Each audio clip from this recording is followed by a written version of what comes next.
So my video, I'm going to break it up into 4 sections. First section, I'm going to talk about the different secret societies that we hear mentioned about this season. Now, if you don't want to talk about anything history related and just want to focus on the show itself, skip to my section 2. I'm going to talk about Sam and why she's such an awesome protagonist. Section 3, I'm actually going to talk about the Troy chapter a little bit and why I think it was one of the best chapters, definitely my favorite chapter, and just a really excellent little piece of television. Section 4, talk about the show more generally, just give my thoughts on it and why I think it's a great show and it was a really great season. I think more people should give it a chance. Now, this season, we heard a ton about these secret societies, conspiracies. We see all these different weird symbols.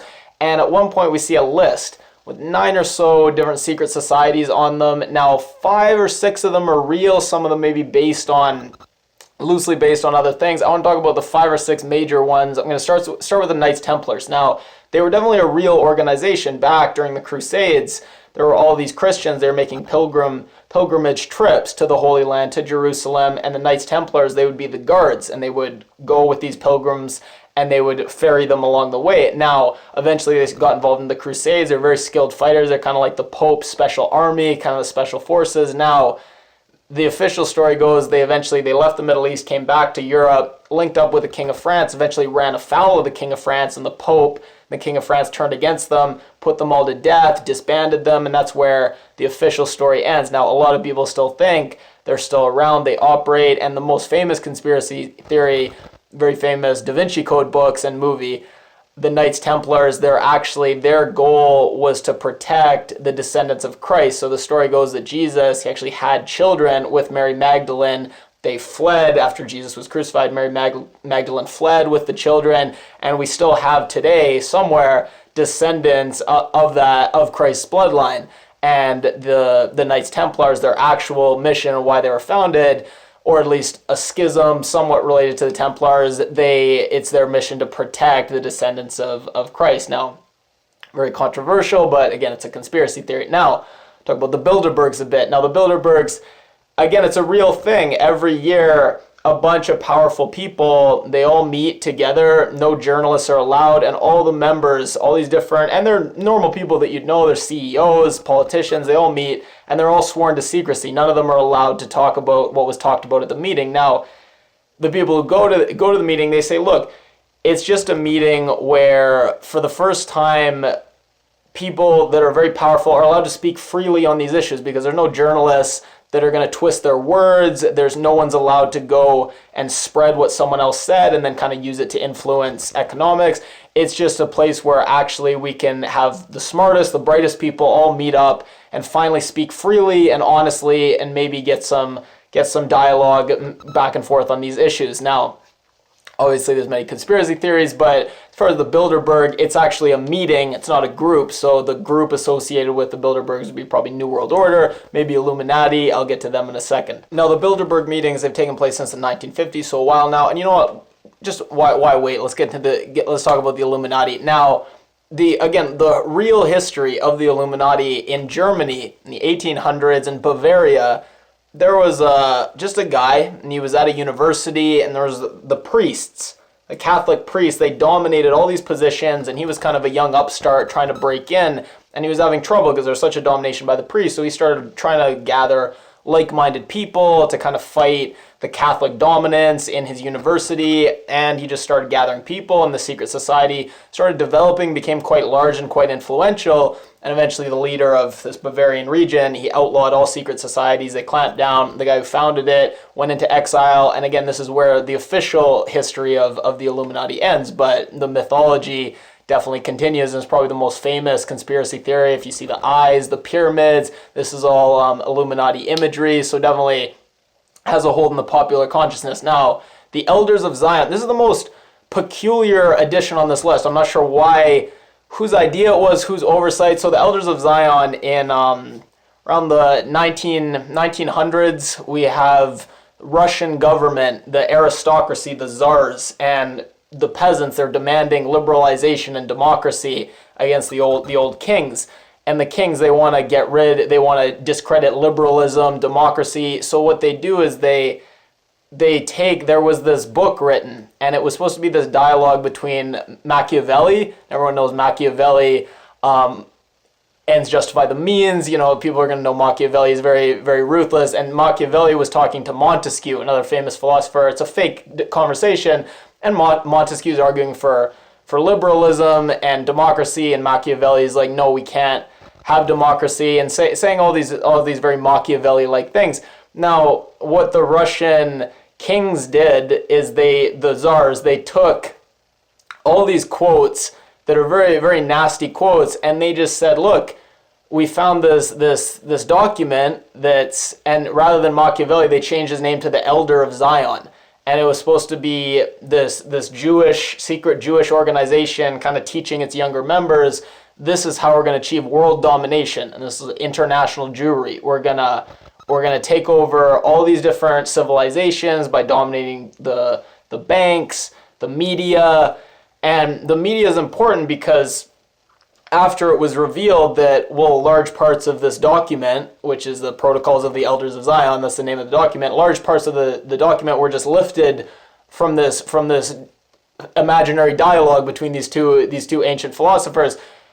People who believed in the protocols would say, well, of course the media is going to say that. It's right in the conspiracy that they're going to control the media. So it became very hard to disprove, and it's largely in respectable societies debunked, but many world leaders around the world still talk about the protocols of the Elders of Zion like they're real. So it's been very pernicious belief, and a lot of modern conspiracy theories that center on the Jews borrow heavily from this document. So again, not sure why it was on that list, but nonetheless, I thought I'd explain it. Now, the last one I'll talk about, now I'll put the name up. I'm not going to try to say it because I know eventually one of the followers will stumble across this video and be very mad at me if I butcher the name. But think Freemasons, but much less about brotherhood and the organization, much more about spiritualism, esoteric teachings, kind of mysticism. So this is based on a person, but most people believe that this person didn't actually exist,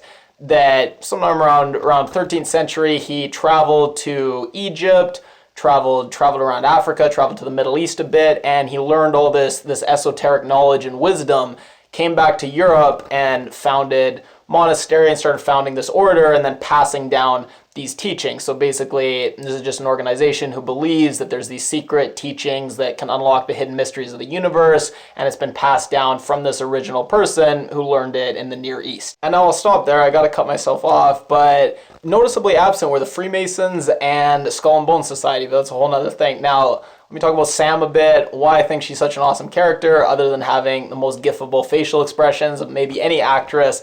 I love how likable she is, but so complex and so complicated and so flawed. And this season, especially, I should say this volume, didn't shy away from showing us all these flaws. And we see a little bit of it with the way she engages with social media. And we see all the abuse that she suffers and the non-social media abuse as well. But we also see how she seems to get off on it, engage when she knows she shouldn't. She has everyone around her, all these people that love her, telling her she shouldn't, and yet she keeps going back to it, keeps getting involved in this toxic cycle. But more specifically, the way she interacted with her dad, and you see how before he died, she didn't think much of it, and the kind of dismissive way she treated him, because she probably rationalized in her mind, oh, he knows that I love him, I'll make it up on the next call, or maybe the next time I see him in person, I'll be nice. And then real life happens and he dies, and you see someone who's so smart and so sure of themselves and the way they conduct themselves with people and the way they prioritize things and what's important, and then real life just hits them, and suddenly all their beliefs that they felt so sure about because you're young and you think you know everything, suddenly not so much anymore. And it's very interesting to see her kind of go through that, and I thought it was great. Now Troy, I want to talk about his chapter. Now, classic narcissist, takes psychedelic drugs and suddenly introspection, and they actually use that word, starts looking at themselves, and his whole interaction with his dad, where he tells his dad, I want to figure out who I am, because I don't know who I am. I'm whatever is going to get me the most positive attention, and I have no sense of self. Whichever person I'm with, I just kind of become what they want me to be. And he tells his dad, you've never given me the space to really figure out who I am. And he says this brutal line to his dad. He's like, the only thing you ever taught me was how to use other people. just like you use me and then I use other people without even realizing I do it. It's so ingrained.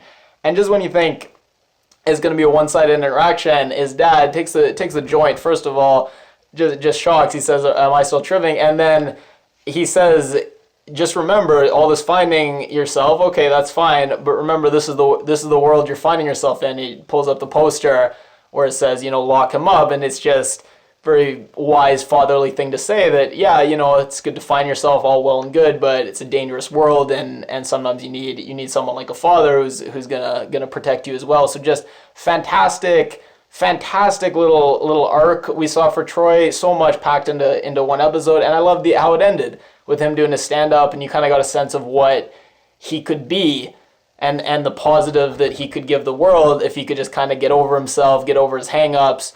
Or maybe not, because we saw his sketch ideas, and I think one of them was rapper gets paranoid, continues to rap anyways, just terrible sketch ideas. So maybe not, but nonetheless, it was a nice arc. And now talking about the show in general, I think a lot of people get turned off by the title. The trailer comes across as if the show's going to preach at you. Now, I think that a lot of TV shows, movies, they pretend they're not going to preach at you, and they pretend it's just, this is just a science show or this or that, and then they try to sneak in, and it actually is very preachy. This show is almost the opposite, where a lot of the marketing and branding seems like it's going to be preachy, and then you actually watch the show, and it's not at all. It's largely black characters, but just living their lives, having discussions, and sometimes racial issues come up, but when they do come up, doesn't come across as preaching, it just comes across as refreshing honesty. So when Sam and Gabe are having this long back and forth, it's just a very honest, raw discussion, and she's not perfect, and he's not a villain, and she doesn't just steamroll him. It's just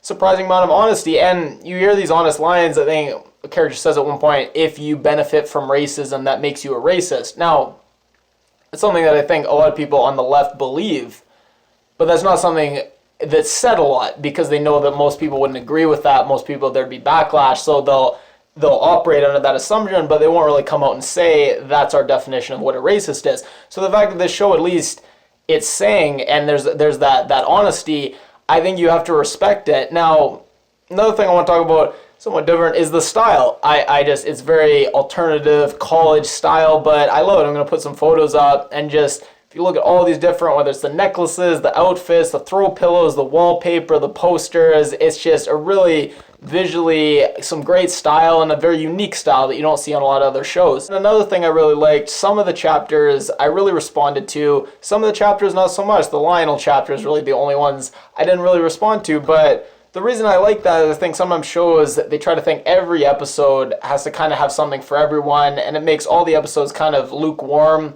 and kind of just standardized. But here I feel like you had different episodes that really focused on different characters, different moods, different issues, and the fact that people are going to respond more to some chapters than others, that's fine. I think that just means you're not trying to water down each episode and kind of make it appealing, each episode appealing to everyone. I think you can have a show like this, and you can have episodes where, yeah, you're not going to respond as much to it, but that's fine. There's nothing bad about the episode itself. It just means it's tackling issues that maybe at this point in your life, you're not going to respond to as strongly. Now, the last thing I'm going to say, I'll end the video here. I just wanted to, if anyone's made it to this point in the video, first of all, thanks for watching all the way. And I was wondering, the Wrinkle in Time reference, where character says, I'm going to go home and watch Wrinkle in Time for a third time or something like that. Just seemed like a weird reference, because Wrinkle in Time, I assume she's talking about the new one that's just in theaters. So she's talking about pirating it, and also I can't imagine that Wrinkle in Time, I get it, why that reference would be made, but is that something that really a 22-year-old is watching Wrinkle in Time that many times? It just seemed like a weird, almost product placement, where no one likes product placement. That seemed a bit like reference placement, where there was some kind of stuff behind the scenes that they kind of threw that in there to try to drive sales rather than something that anyone would organically say.